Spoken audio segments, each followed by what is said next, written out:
It was a sad and shocking day for many workers and families when General Motors announced the shutdown of its long-running assembly plant in Oshawa.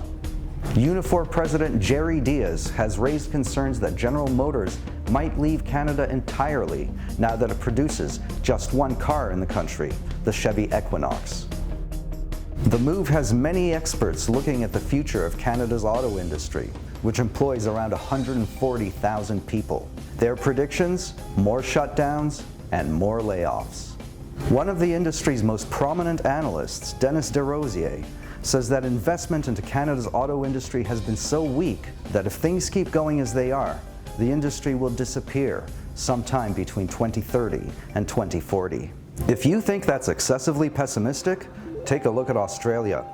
Its once vibrant auto industry is no more after GM shut the last remaining auto plant there in 2017.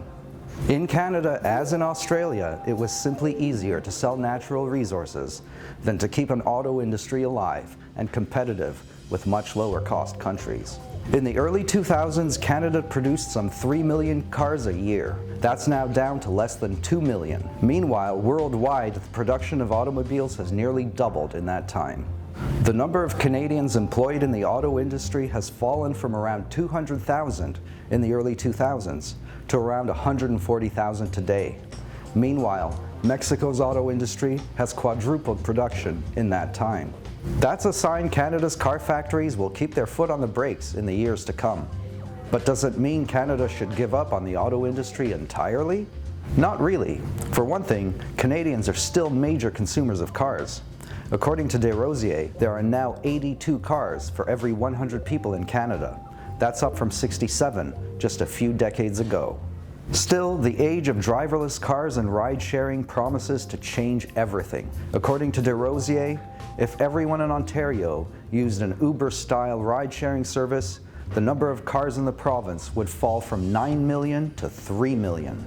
And car manufacturers all over the world are investing tens of billions of dollars into zero emissions and driverless vehicles.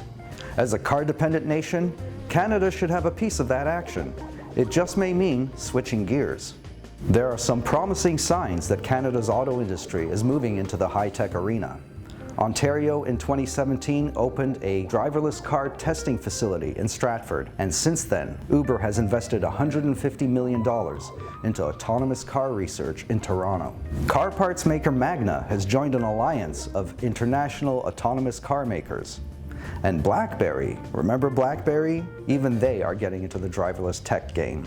While those new technologies will create a good number of high-skilled, high-paying jobs, experts agree there won't be enough of them to replace all the jobs lost in traditional car manufacturing. Canada still has a chance at playing a part in the 21st century car industry.